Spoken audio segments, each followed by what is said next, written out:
Խնդրում եմ մանրամասնեք, թե ինչ տեղի ունեցավ, դատարանը արդյոք բավարարեց միջնորդությունը վարչական վերահսկողություն կիրառել։ Որոշումը կհրապարակվի ժամը 3-ին, 15:00-ին, մինչ այդ կլրանա իմ պաշտպանյալի Կամո Գրիգորյանի ձերբակալման ժամկետը 14:17 կլրանա ժամկետը, նա ազատ կարձակվի, այսինքն մինչև որոշումը այսպես թե այնպես ազատ կարձակվի։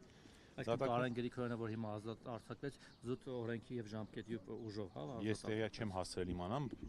Կարեն Գրիգորյանը ինչ հիմքով ազատ արձակվել, բայց եթե որոշումը արդեն կայացվել է, ապա պիտի ազատ արձակվեր, որտեղ վարչական հսկողություն էին ուզել։ Ուզում եմ կարճ անդրադառնամ այս նիստին։ Մենք ունեցանք մի խայտառակ նիստ,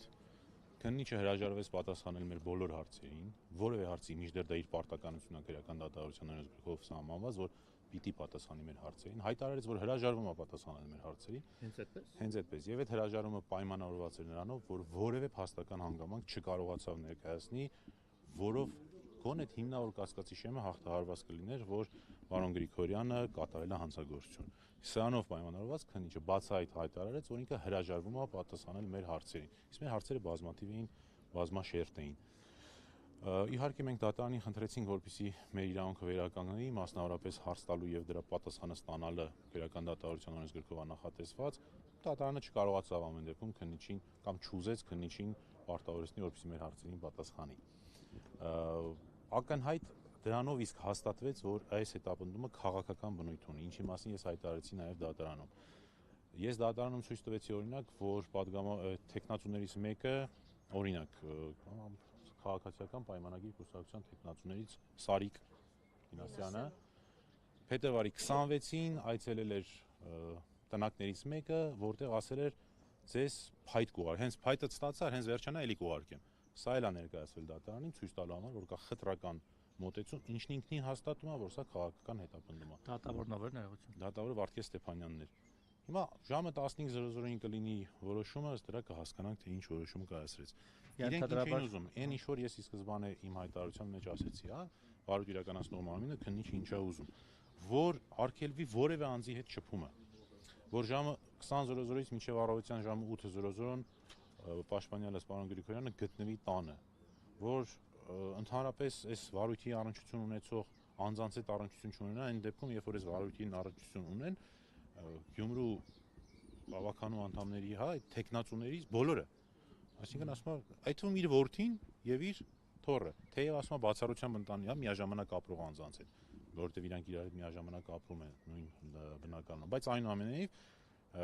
այսինքն վարչական հսկողություն խափանման միջոցի քողի տակ բերել են մաքուր տնային կալանք։ Հիմա եթե դու կարող ես օրինակ տանից դուրս գաս, բայց որևէ մեկի հետ չես կարող շփվել, իրավունք չունես, հենց շփվես, կալանքի հարց կբարձրանա։ Բայց տանից այդ ոնց դուրս գաս, որ օրինակ, չգիտեմ, փողոցում, էնել Գյումրիում, էնել այդ ճանաչումն ու, հա, այդ գործունեություն իրականացրած մարդը, ասենք ոնց փողոց դուրս գա եւ որևէ մեկի բարևին չպատասխանի։ Այս աբսուրդի այս մասշտաբը հեղ դրված է, որ եթե բարևեց,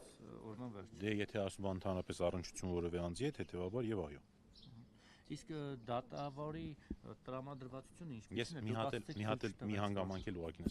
նշեմ, այս նյութերն են, որոնք իհարկե ձեզ ցույց տալու իրավասություն չունեն, որտեղ նախաքննական գաղտնիք են, բայց հետաքրքիր նշան, որ բոլոր անձանց վերաբերյալ այս նույն նյութերն են, նույն պատճենահանված, որևէ տարբերություն չկա, այդ թվում տարբերություն չկա տառասխալների մեջ։ Նույն տառասխալներն են իրականացված։ Հետևաբար օրինակ մեր հարցերից մեկը վերաբերում այս նյութերից, որ մեկն է վերաբերվում պարոն Գրիգորյանին, որը կհաստատեր հիմնավոր կասկածը, քննիչը հրաժարվեց պատասխանել։ Ընդամենը անուններն են փոխել։ Անունները փոխել են ընդամենը 1 կամ 2 հերթում, մնացած ամեն ինչը նույնն է։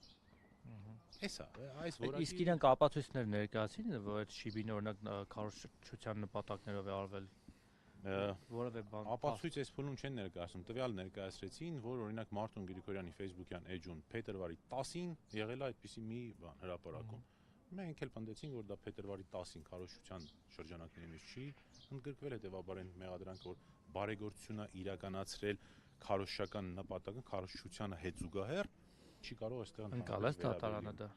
Ժամը 3-ին կհասկանանք ընկալես թե չէ։ Իսկ այն որ դուք ասում եք քննիչը հրաժարվեց պատասխանել ձեր հարցերին, դատարանն էլ ինքը չպարտավորեցրեց, այն ինչ որ կերպ հրաժարվել։ Չէ, հետո դատարանը հարցեր տվեց մի քիչ այլ բնույթի, դրանց պատասխանեց, մեր հարցերին չպատասխանեց։ Այսինքն ձեր մոտ ճիշտ է հասկացա տպավորությունը, որ սինխրոն աշխատում են երկուսով։ Չէ, ես տես տպավորություն չունեմ, ես տպավորություն ունեմ, որ ասում եմ հարգելի քննիչ, որ բերել ես օրինակ ուզում ես այսինչ բանը արվի։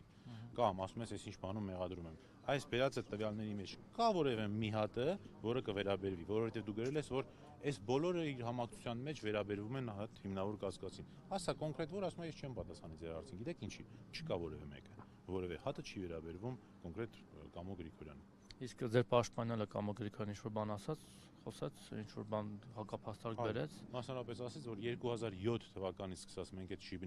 Շիբինի հայտ ինչ են, խճապատման աշխատանքներ իրականացնում ենք 2007 թվականից սկսած մեր ընտանիքը դա նաև դատարանին ներկայացրեցինք, որ այդ որևէ առնչություն չի կարող ունենալ քարոզարշավի հետ։ Շնորհակալ եմ։